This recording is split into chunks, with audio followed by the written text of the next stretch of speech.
Yay Networks. You're kind of trying to figure out what is the main driver of the person's pain, and then that will determine kind of what your best interventions are. Yeah, so not only are you a therapist, mental, physical, but you're also like an investigator. Yeah, that's that's actually probably the most fun part of it. Is I actually like people who just have pain who didn't have an injury, because you have to go on that hunt and kind of figure out, you're testing them and experimenting.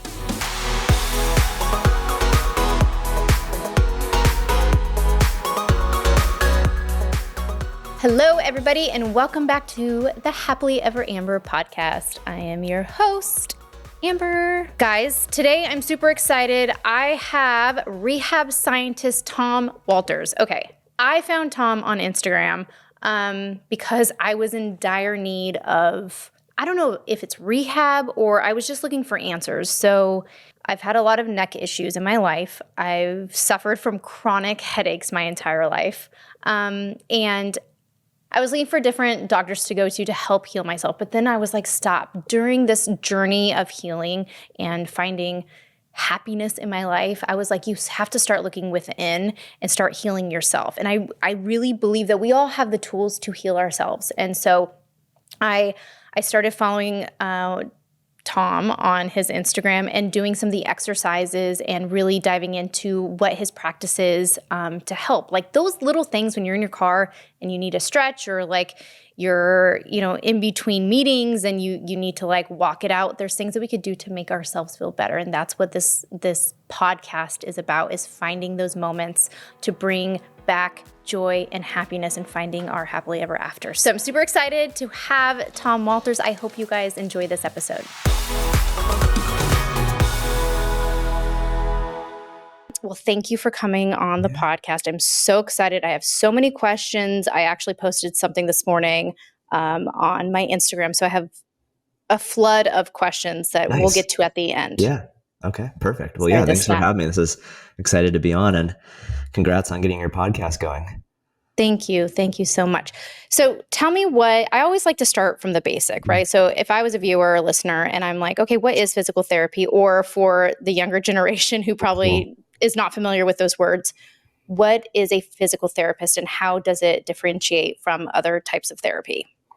Yeah, nobody's asked me that, but it's a good place to start. I mean, it's basically, you're thinking about, people who tend to have problems with their physical body. So that's where the physical part of physical therapy comes in. And then, most of the time it's people who have injuries. So like maybe they've strained a muscle, or they have a tendon, maybe they've torn a tendon, or they just have tendon pain, or, they've sprained their ankle and stretched a ligament. So it can be those kind of tissue injuries. It can be people who just have pain too. I mean, that's the number one symptom really anybody's coming in with, is just pain. So could be something like low back pain or neck pain where they didn't necessarily have an injury, they just have pain. And so it's usually something going on in their physical body. So we'll talk about in physical therapy, we'll look for impairments in people. So you're looking for really kind of physical impairments. So pain often is classified as an impairment, but you could have other things, like you have a mobility restriction, or you have a strength restriction, or you have a balance problem or a coordination problem. So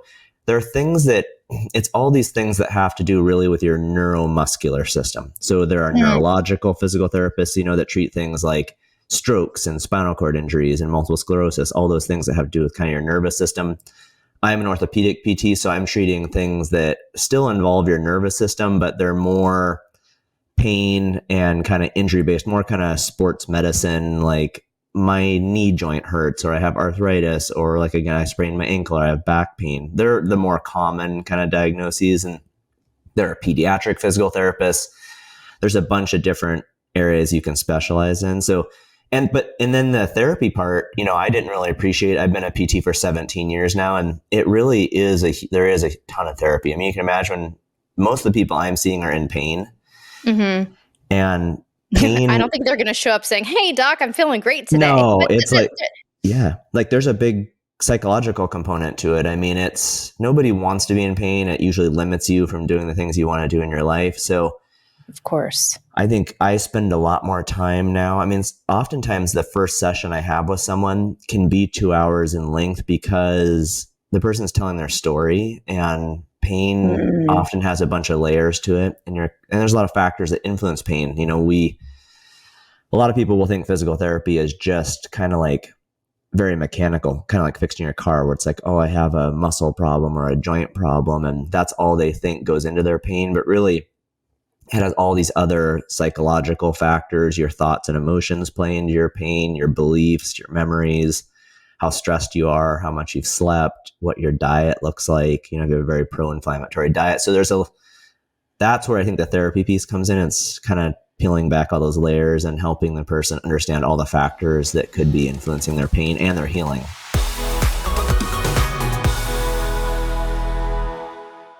This show is sponsored by BetterHelp. Okay, the end of the year is approaching, which means sometimes it's natural to feel sadness or anxiety, or it just feels like there's a lot, especially with families and traveling. Therapy could definitely help lighten that stress and that sudden change. And for me, personally, I look forward to going to therapy. It makes me feel grounded, and it really just helps give me the tools to manage everything that's going on. If you're thinking of starting therapy, definitely give BetterHelp a try. It's online. It's so convenient. It's flexible, and it's suitable for our crazy schedules. All you have to do is fill out a brief questionnaire. You get matched with a licensed therapist. And the nice thing is that we don't always match with a therapist. Like, we don't feel that connection. And so you can switch anytime for no additional charge. Find your bright spot this season with BetterHelp. Visit betterhelp.com/HEA to get 10% off your first month. That's BetterHelp, HELP.com/HEA. Right. So the relationship with your patients is mostly long-term. Like, people are coming post. And I feel like even after you do, there's always something coming up, because we live in such a world today where we're constantly looking at screens, we're constantly looking at our phones, we're driving like this, especially in LA. It's like everyone's super tense trying to switch lanes on the 405 or the 101. So our day-to-day activity, it's funny, this just popped into my mind. I have a neighbor who I see him walk literally probably 6 times a day. And he's a younger guy, but he's always doing calls. And it's funny, he's just like my little reminder, like, okay, you need to get up, you need to move your body, you need to stretch, not stay in one position for too long. So is that the majority of, the patients that you're seeing coming in with shoulder, neck? Yeah, a huge percentage of them are exactly that, where they're just in one position for too long. I mean, we really try not to demonize. We used to say good posture, bad posture. There's not really that so much anymore. It's really just that people if they're in one position for too long, even if it looks really good, if you have somebody sit up straight and hold that position for hours, it will eventually start bothering them. So it's really just about, your nervous system just likes movement. So you have to just keep moving regularly and changing position. And something as simple as just going for a walk every couple of hours or something, like or for every hour, go for a 10-minute walk, just get up, move around. It's huge in terms of keeping your musculoskeletal system healthy and kind of reducing the odds that you end up developing pain or something like that. Mm-hmm. The interesting thing is that, being in California, we know in the research that people who live on the coast tend to be more active than the middle part of the country. And so for sure in the middle part of the country, it's more of an issue of people being sedentary and not moving enough. I actually have a lot of patients out here that have problems because they move too much, and they never recover and never let themselves heal. They're always exercising. And so they end up getting these pain problems, like a lot of what we used to call tendonitis. Now we call it tendinopathy, but like a lot of tendonitis issues are because people just do too much. They're just like, they're running a lot and they're not, or they're hiking and they're just not taking a break. Their Achilles tendon starts to hurt and they don't want to stop doing that. They love that thing. And so I have a lot of people that get themselves in these pain cycles where it's actually somewhat difficult to get them better. They're almost like an in-season athlete. They don't ever have time to rest and they're just always doing their sport. So there's kind of a mix. There's the people who don't move enough and then there's people who move too much. For a lot of those people, so it kind of depends on this is where I feel like I'm always saying it depends. Like there's a lot of that in physical therapy. You kind of have to figure out so much of physical therapy the first time when somebody comes in is testing them. We do all these tests and figure out, you're looking to see what test reproduces their familiar symptoms, because that helps you figure out what area, what tissue, like is it a facet joint in your low back, or is it the SI joint, or is it the muscles of your low back, or is it the muscles of your pelvic region? So you're kind of trying to figure out what is the main driver of the person's pain, and then that will determine kind of what your best interventions are. Yeah. So not only are you a therapist, mental, physical, but you're also like an investigator. Yeah. That's one of the most, that's actually probably the most fun part of it is I actually like people who just have pain, who didn't have an injury, because you have to go on that hunt and kind of figure out, you're testing them and experimenting. And so I think, someone like that, you kind of have to figure out what is the root tissue driver of that pain, because there could be a few different things if you're putting weight on one side. But, probably for someone like that, for most people, you can kind of go through, you can kind of think about 3 phases to help relieve pain in a particular area. So if that person's getting a spasm in their low back muscles, often we'll start with things like soft tissue mobilizations, which are kind of like self-massage techniques. So for the low back, you can take like a tennis ball or a lacrosse ball, or even on Amazon, they have these cool little peanut massagers. They look like 2 balls kind of hooked together. And you can lay on them and they roll up your spines. They don't push on the bone in the middle, but they push on the back muscles on the side. So that's a way to kind of self-massage. So we'll call that soft tissue mobilization. That's a good way to start reducing pain or a spasm. And then you shift to mobility exercises. So your low back muscles are extensors. They're the opposite of your abs. When they contract, they arch your back, right? Whereas your abs would cause it to round. So if you wanted to stretch your low back muscles, you might do something like downward dog, or you might just bend forward. Like in standing, you might kind of like people do to stretch their hamstrings, but that will also stretch your low back muscles. So you might add a flexibility exercise. And then lastly, a lot of people don't strengthen their low back muscles. And there is some thought that maybe you're more prone to having back pain or spasms and things because your low back muscles are weak. And so those would be exercises that are kind of the opposite of abdominal exercises. So there are ones out there called Supermans and skydivers, where you lay on your stomach, right? And you kind of lift your arms and legs and arch your low back. And those are great ones for strengthening those low back muscles. So, but there's so many things. We forget to strengthen. Sorry, sometimes we forget the posterior. Like we're so used to doing this and this. Like there's a whole. Our bodies are. The more you study it, it's so complex and such a beautiful system that it's a lot to take care of. We have a lot in there to take care of. Well, and like for that person, what helps a lot, just what you're talking about, that posterior chain is so important. Actually, a lot of low back pain people, if they aren't sure what is causing their back pain, one of the best things to do is start with strengthening your glutes. Your glutes, it's amazing how many back pain patients, if you just strengthen their glutes, their back symptoms get better. And it's your hip and your low back are adjacent joints. They're right next to each other. But sometimes just doing things like bridges. So like somebody who has pain on one side when they put weight on one leg, just doing things like double leg bridges. There are exercises like clamshells. We have these ones called fire hydrants where you wrap like a band around your leg. They're all glute exercises. And a lot of times we do those, it helps back pain. So I think for that person, without knowing what they have, I would say that's probably the best place to start is like glute exercises.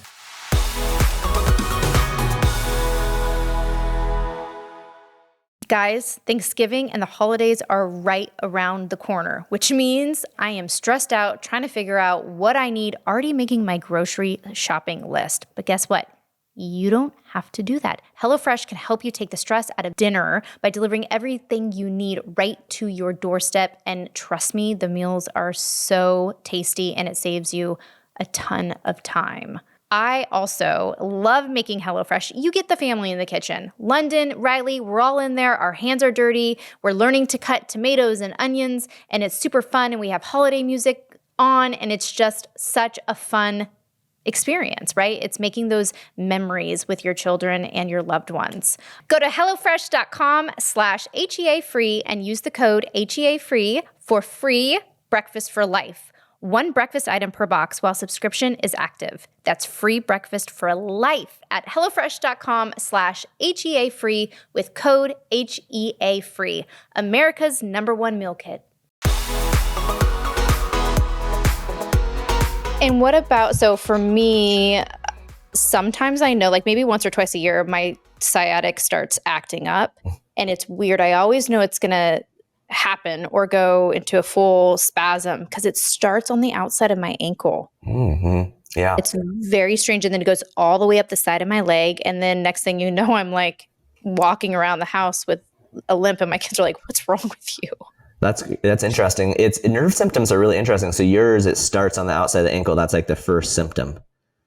Yeah, which that's a branch of your sciatic. So your sciatic goes down and at the back of your knee, it splits into the tibial nerve and the peroneal nerve, and the peroneal nerve goes around to the outside of your ankle. So that's technically when people, that's not uncommon what you're saying. Not, excuse me, people won't always say that's their first symptom, but a lot of people with sciatica, when it gets bad, it will go down the back of their leg. Some people it goes in their calf and the bottom of their foot. Some people it goes around the outside like you're talking about, but those are all branches of your pretty much your whole lower leg below the knee is its nerves come from your sciatic nerve.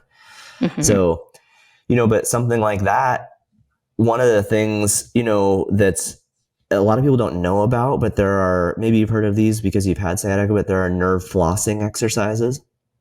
I mean, I usually stretch. I've never heard the flossing. Flossing. Like the dance move flossing? No, I'm kidding. That would be amazing. Yeah. They kind of look like stretches. So like you imagine if for sciatica, if you were to lay on your back and lift your leg up straight, sometimes people would do that to stretch their hamstrings. Like say you wrapped a towel around your leg and lifted it up like that. Nerve flossing for the sciatic nerve is you're in that position, but you kind of pump your ankle back and forth. And then in combination with that, you lift your head. So you're kind of moving your ankle and your head together. And that, it sounds kind of, so imagine like when you floss your teeth, right? You pull the floss one direction, then you pull it the other direction. So you're doing that with your nerves, which sounds like some voodoo magic, but they actually do these studies in cadavers where like they'll put pins in the nerve and they have measured this. So when you move, your nervous system's all connected. So it's really crazy that when you move your neck, it actually puts tension in your spinal cord and that can influence your sciatic nerve. So when you do that, when you kind of move your ankle and neck, and I have lots of videos on this if people need help finding it, but it actually causes your sciatic nerve to slide, and that can help improve mobility of the nerve, but also can bring more blood flow to it. So something that just came to mind is, whenever I have a headache or neck pain, you used to hear you're supposed to ice for 20 minutes and then heat for 20 minutes. Is that still best practices for certain pain that you may? Yeah, it's pretty individual. There's been some kind of interesting changes actually with ice where we're kind of moving away from it for injuries. Like if you have a real, like you hurt something, because ice can actually slow the healing response because it slows the movement of immune cells into the area to help clean it up. But if you have just pain, so you have neck pain, you didn't have an injury, it really is individual. Like some people really like those contrast type things where they're going from ice to heat and back and forth. Some people really are bothered by ice, and they only want to do heat. Some people really like ice. Both ice and heat though do have research. There's a research out there for decreasing pain. So, but it really is super individual. I find actually a lot of people with spine pain, whether it's their neck or their low back, I think lean more towards wanting to use heat. You hear some more often in that region of the body. I feel like I'll hear people say if they ice that it makes them tighten up and they feel worse. Right. So that's so interesting. But I think you just have to test it. It really, a lot of pain, the treatment of pain is an experiment because your pain is individual and it's like a fingerprint. It's different. Everybody's pain is different. So you have to, we know there are certain things in the research that tend to help certain types of pain, but how much that person responds and what thing is best for them is an experiment. So you have to think of your situation as kind of an experiment and test something. And if it causes your pain to flare up a little bit, don't stress about it. It just means you go back and you try something else and you just try to add one variable at a time. That's what gets hard about life, right? Like there's so many variables. It's not a perfect study. You never know what flooded you up. So yeah. Well, thank you so much. And so you have a new book out and I'm super excited because I will be marking that. I will be putting tabs. I will be doing all sorts of fun things. Tell us where you could purchase the book. Yeah. So the book, all of my social media stuff is called Rehab Science. So the book is also called Rehab Science, How to Overcome Pain and Heal from Injury. If people are watching or on video, it's a big red book. It's 500 pages. So it's like textbook size. But oh my gosh, it's like the Bible for healing. Yeah, it's written for the everyday person that doesn't have a background in this stuff. And a little over half of the book is rehab programs with pictures of me doing the exercises. So it's really meant to be kind of a coffee table book that you pick up anytime something's bothering you. So like the neck chapter, for instance, has its own chapter. The elbow has its own chapter. The ankle. Wow. So like you could go to the plantar fasciitis program or the tennis elbow program or the sciatica program. So they're all in there. Each program goes through phases. I mean, because basically over the years on social media, I would see that my posts would help people, but it was only like 3 or 4 exercises. It wasn't a real program. And people would always have those questions of like, well, how do I know do I do all these exercises? How do I know when to add one? And so the book just, writing a book allows you to go into more of that nuance and kind of show a real program. So that's kind of the idea. Yeah, it's like, that is amazing. Thank you for writing that because honestly, with healthcare, the way the world is moving, we need to bring healing inside our homes. And sometimes this off the top of my head, I'm like, okay, I'm going to order 3 for my Nana who just had a stroke like 6 months ago. I have so many people on my Christmas list that I'm going to buy this book for. And that is amazing. And I have to ask you, how long did it take you to write a 500-page basically program? It was 2 years. It was a long process. It was a lot of research because the first 10 chapters are actually on the science of pain and injury rehabilitation written for the regular person because there is a lot of benefit in just learning how pain works. And so there's almost 500 research citations in that. So it was a long time. And I had a co-author, Glenn Cordoza, who's an amazing writer who's just been kind of specializes in writing books of this size. So it wouldn't have happened without him. Like he has a real skill for knowing how to organize things and put them together in a way that, because you can imagine 500 pages on pain and rehab could be boring. So you have to keep it engaging. But yeah, it was 2 years. It worked out perfect that we started during COVID and then it came out just in May. So just this past May. So it was a good project that kept me busy during the stress of COVID, helped take my mind off of things. So wow. Well, congratulations. That's really an accomplishment and that's so neat. For the viewers and listeners, where can they find you on socials? Yeah, mostly on Instagram and YouTube. It's just at Rehab Science on both of those. Instagram is where I've been the longest. So, but they're all the same. It's all of my posts are covering a common issue each day and then showing people exercises and things they can implement to like you said, manage it on their own. Because the truth is most things that people come into physical therapy for get better with time and the right exercises and all that you can do on your own. So that's the goal with all of it, is just to teach people it's basically helping boost self-efficacy in people so that they feel empowered to self-manage their own issues. I love that. Thank you so much. Yeah. And thank you for coming on. Totally. Thanks for having me. I hope you guys enjoyed this episode as much as I did. I have learned so much. And I feel like now I can call myself a therapist, a physical therapist, and a therapist too. I've been through a lot of therapy. I should just add that to my name when I sign off on my emails. Guys, I hope you enjoyed this episode. He has an amazing book. It's on Amazon. I will link it here. There's so many great exercises, whether they're stretches or everyday weightlifting. I know I have to start doing yoga. I was talking about it earlier with my producer, Riley. We have to start doing yoga every day to heal ourselves. I would love to hear your thoughts on what you think, what's working for you, what's not working for you. Thank you. Don't forget to subscribe to the podcast. You could subscribe to wherever you get or listen to your podcast. We're also on YouTube. And I hope you guys enjoyed the episode, and I'll see you next week.